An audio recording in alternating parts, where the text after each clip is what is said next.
And here we have the start of the Fawley Challenge Cup with, on the far side, Exeter Rowing Club, and on the near side, on your right-hand side of the screen, Northwich Rowing Club. Both crews clean off the start. It's always so tight, isn't it, in those quads, to get the start to be really clean and to get the steering effective as well. Yeah. We always see that challenge when you're on the side of the island to make sure you don't steer away from the island, but doing a pretty good job here.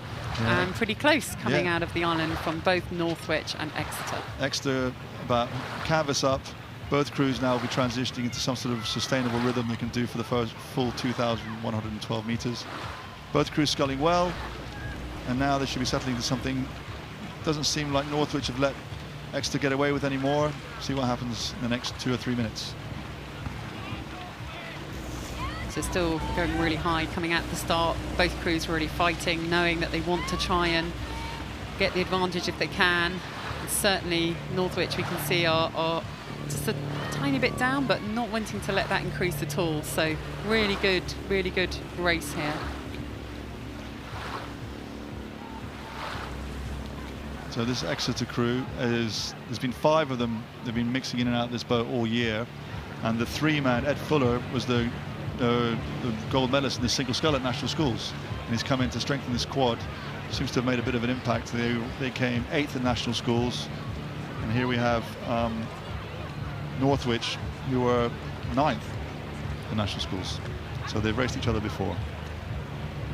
Yeah, both quads looking really neat. You can see perhaps that extra power and skill in the 3-seat for Exeter with Ed certainly adding a lot to his crew. Really racy, nice and sharp, good parallel oars. They know they've got to kind of keep on it to stay ahead here.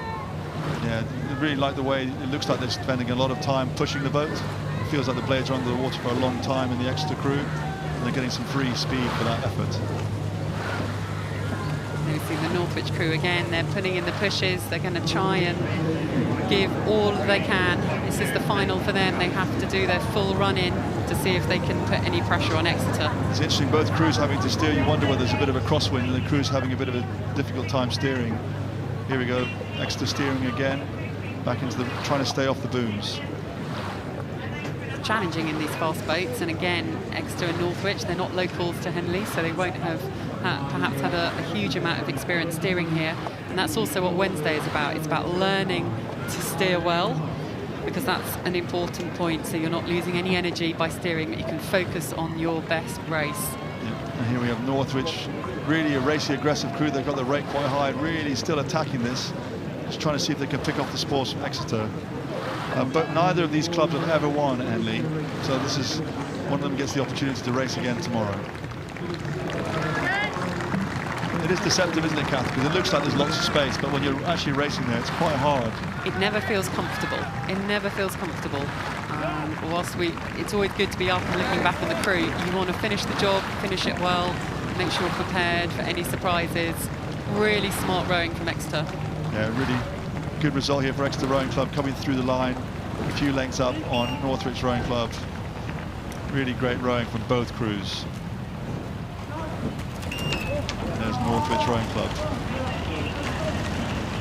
So you can see how hard everybody had to row to finish that race off.